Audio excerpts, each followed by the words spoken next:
Oh, batunya. Kita lanjut sampai mana tuh tadi tuh? Ada yang tahu sampai mana tuh?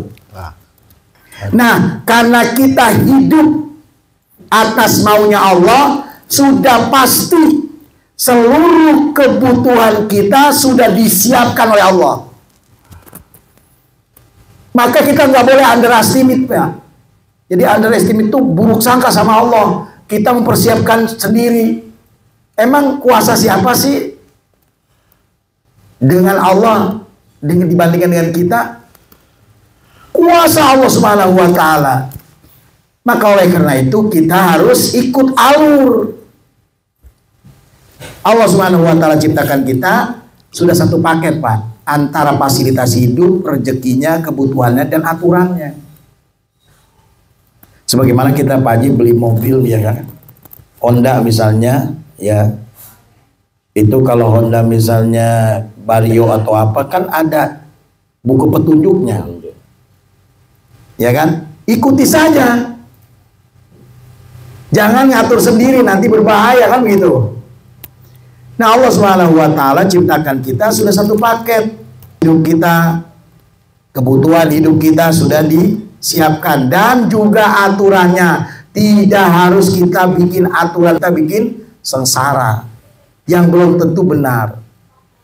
Karena kita punya persepsi belum tentu sejalan dengan apa yang diinginkan oleh Allah Subhanahu wa Ta'ala yang Maha Tahu. Gitu, Pak ya. Nah, oleh karena itu kita harus pahami hidupnya. Yang membuat hidup kita gelisah karena keinginan terlalu banyak sampai mengintervensi aturan Allah Subhanahu wa Ta'ala. Seakan-akan Allah itu lemah sehingga kita buat aturan hidup sendiri. Gitu, Pak. Ini satu contoh gini. Ada orang diajak, diundang ngaji. Pak, ayo kita ngaji. Oh, mohon maaf Pak, saya hari ini giliran kerja. Boya sekali-kali Pak ngaji. Oh, orang itu marah kan? Iya Pak, saya tahu.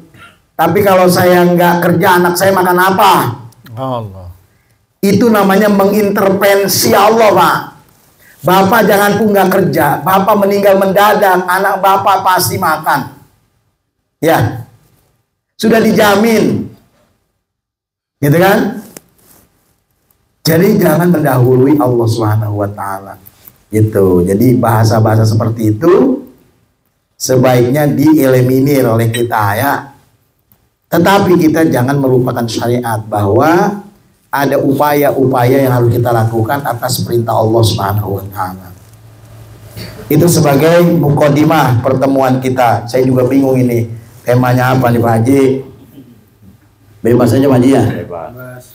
Berhubungan dengan keberadaan saya bagaimanapun membawa nama lembaga Dewan Masjid Indonesia Kota Singkawang, sehingga program saya dari mulai hari Rabu sampai nanti hari Senin sore itu schedule-nya, rondonya sudah dibuat oleh Dewan Masjid Indonesia Kota Singkawang melalui ketua hariannya Bapak Haji Marsina. Saya ikut saja program kita silaturahim. Kita tentunya erat dengan perkara yang berhubungan dengan masjid. Bapak sekalian, kita pahami bersama Pak, Rasulullah SAW ketika hijrah ke Madinah, itu kan Rasul hijrah ke Madinah itu bukan ujuk-ujuk Pak, kalau orang Betawi itu tidak serta-merta, tapi sudah diprogram. Termasuk Rasul SAW di Madinah itu menempati apa untuk menjadi pemimpin di Madinah. Jadi kesimpulan sebagian para ulama ahli sejarah, Rasul SAW memimpin masyarakat Madinah itu atas konsensus daripada tokoh-tokoh masyarakat Madinah yang 73 orang datang ke Mekah, kemudian menunjuk, melantik, meresmikan Rasul sebagai pemimpin mereka. 70 hari setelah pelantikan di Mina, Itu jam 12 malam Pak dilantiknya Rasul menjadi pemimpin masyarakat Madinah. Setelah 70 hari barulah Rasul SAW hijrah dengan segala macam kendala yang ada. Singkat cerita, setelah menempati Madinah yang dulu kota Yathrib, Pak. Nama Madinah itu adalah kebijakan Rasul SAW sebagai kepala negara dan pemerintahan baru. Dulu namanya kota Yathrib. Kenapa dirubah? Untuk menghilangkan traumatis.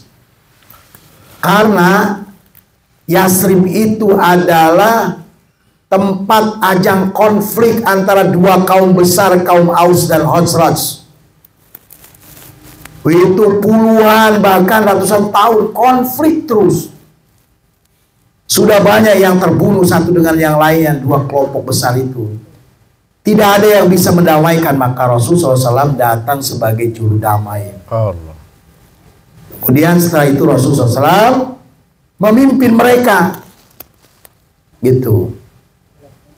Rasul kan yang namanya pemimpin Pak perlu tempat, ya kan? Perlu tempat untuk dia mengkondisikan, mengorganisir kepentingan-kepentingan. Karena secara idealnya itu Rasul SAW di Madinah Pak, itu sebagai kepala negara dan kepala pemerintahan dengan sistem syariat dan ideologi Islam. Warga negaranya di Madinah itu ada Islam, ada Nasrani, ada Yahudi, ada Majusi, ada ateis. Tapi oleh Rasulullah SAW semuanya dirangkul karena sebagai warga negara tanpa ada diskriminatif. Sebagai warga negara diakui semua oleh Rasulullah SAW. Jadi dengan demikian Islam tidak perlu diajarkan tentang toleransi, sudah dari dulunya. Bahkan Rasulullah SAW apabila ada yang mengganggu kafir jimmi. Kafir jimmi itu orang kafir yang tunduk kepada pemerintahan Islam, tidak mengkudeta, tidak menjadi separatis, maka berhadapan dengan aku. Gitu Pak. Tidak boleh diganggu. Orang-orang Nasrani silakan ke gereja untuk beribadah. Harta, jiwa, kehormatan dan tempat ibadahnya oleh Rasulullah SAW atas dasar syariat Islam. Orang-orang Yahudi silakan ke sinagognya untuk menjalankan aktivitas ibadah. Diri, harta, kehormatannya semuanya dilindungi oleh Islam. Begitu orang-orang Majusi dan lain sebagainya. Gitu Pak. Nah, Rasulullah SAW ketika memimpin pemerintahan Islam Madinah tidak membuat istana Pak, tidak membuat kantor, tapi Rasul membuat masjid. Jadi masjid itu, Masjid Nabawi itu Bapak sekalian, fungsinya itu maksimal itu loh. Yang sekarang jadi kuburan Rasul itu kan dulu rumahnya Pak Haji, rumah Rasulullah itu.